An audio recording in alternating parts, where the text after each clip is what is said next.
Hi guys, Ben from BensGameTime here. And is there any Nintendo character that rides the line between hero and villain more than Wario?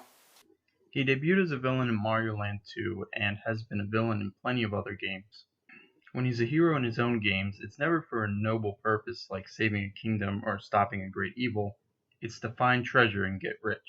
He is the embodiment of getting this bread, and it looks like he's been getting a lot of it.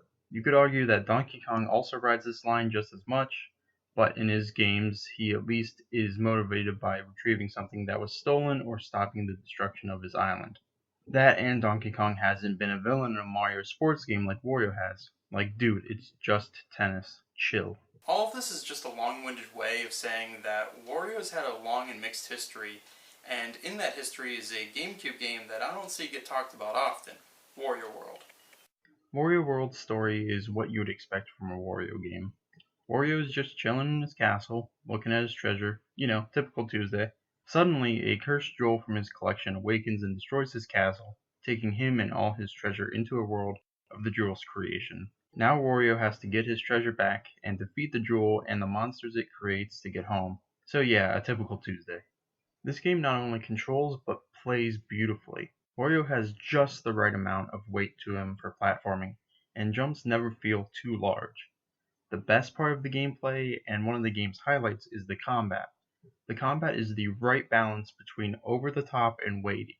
Small enemies just get defeated, but larger enemies can be picked up and used with other moves. You can throw them, ground pound pile drive them, or spin them around into other enemies until you so long a Bowser them. Wario is so strong in fact that he can do all of this to stone pillars and giant stone heads of himself.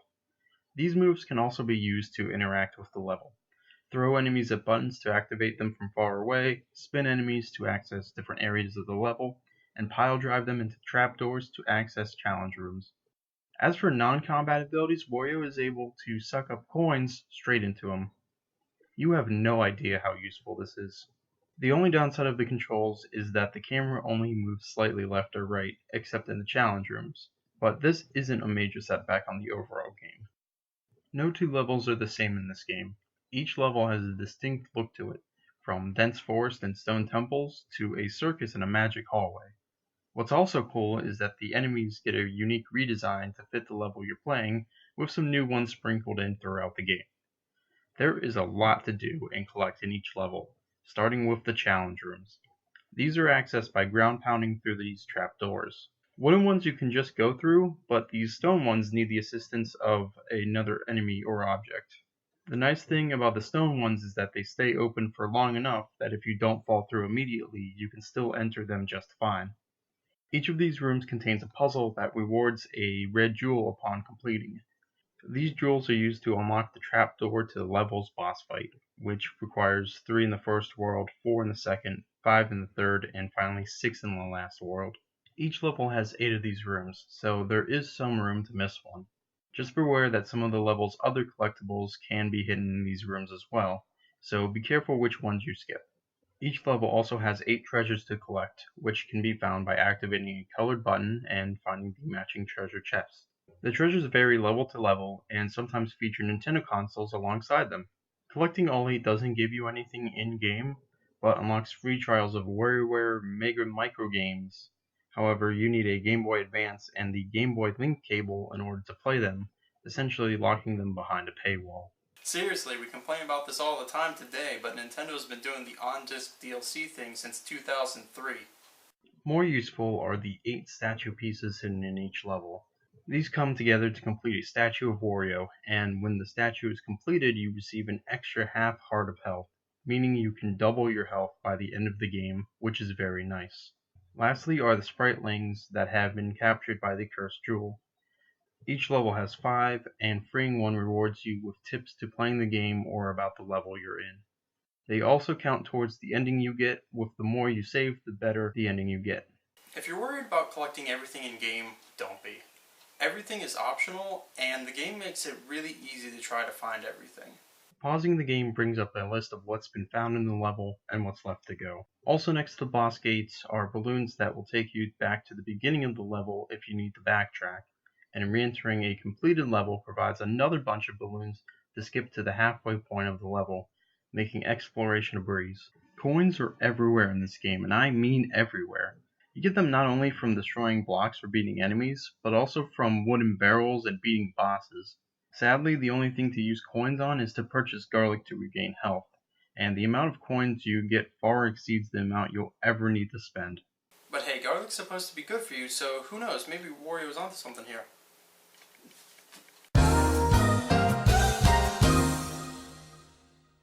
You can also lose coins by entering unicorn lairs, which happens whenever you fall off of a level. Here you are chased by 4 ghost heads that can poke or bite you to make you lose coins. You also lose coins if you touch the water in these areas. To escape, you have to destroy these boxes that mostly hold bombs that scare the unicorns until you break the one hiding the exit spring. These rooms can be a little inconvenient, but they aren't too much of a setback. Like I mentioned earlier, every level ends with a boss fight, and these are some of the best parts of the game. Each of the level and world bosses are not only ridiculously over the top, but are very fun as well. And these boss fights aren't just, oh look, a giant weak spot, let me just hit it 3 times, but instead you have to weaken the bosses in a unique way before dealing a damaging blow. This can range from activating volcanoes to stun the boss, to having opposite heads of the same dragon attack each other, to even playing a game of finding the boss under a cup. These bosses just feel like they belong in a Wario adventure, as opposed to what you find in a typical Mario title. They're huge, bizarre, creepy. Heck, even some of them are so strong that Wario can't even hurt them directly. These are the highlight of the game, and I can't think of a single one I would consider bad. Sadly, there are 2 areas where this game loses its magic. There are many times where the game's momentum slows to a halt. Primary among them are Crystal Man mini-bosses. There are 3 variants of them, but they all pretty much play the same. In these fights, you need to stun his minions and use them to damage the main boss, and doing this 3 times ends the fight. These bosses are not a challenge at all. Usually you can deal the first 2 hits with the first enemy. And these are not the only mini-bosses in the game. There are many others, such as these anglerfish that shoot ice, these trees that drop spiky fruit, and these gates with targets you need to hit like a carnival game. Okay, this one's alright. If it's not a mini-boss, the game also slows momentum by also throwing in battle gates. Here you fight waves of enemies for a solid minute, and the number of enemies you defeat determines how many coins you get rewarded with at the end. While these are a good source of coins, you'd still get plenty without them, and stopping the momentum of a level doesn't make for a fun experience. The other time the game loses its magic is on the last level. The mini-boss issue is turned up to an 11 on this level, with 2 back-to-back Crystal Man bosses, but also 2 of these triple layer guardians that block the way forward, all with a battle gate on top. Not only that, but everything, challenge rooms, treasures, and spritlings, are further off the beaten path than in most levels. Some of the challenge rooms are hard to find if you're not looking for them, which sucks since you need 6 to complete this level. This level drags on forever, and backtracking is a pain in this level since it's mostly a vertical climb. The worst part of this level is the part here with these shovel enemies. You need to use all 3 to make a makeshift ladder up to the top of the level, but they despawn after some time passes, and if you throw them too close to each other they get destroyed and you have to do it again. Just make sure you've done everything you need to do before reaching this part, because if you need to backtrack, then you've got to do this all over again. It's just a poorly designed level. It's not so bad that it ruins the rest of the game, but it's definitely the lowest point of the game. And that is Wario World, and overall it's a pretty good game.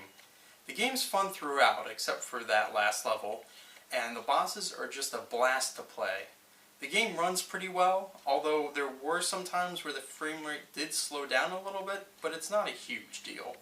The game's only 8 levels long, but I wish it was longer because it was such a great game. Hopefully this game gets a sequel in the future, but I doubt it will ever happen because it's been so long already. I give Wario World 17 treasures out of 20.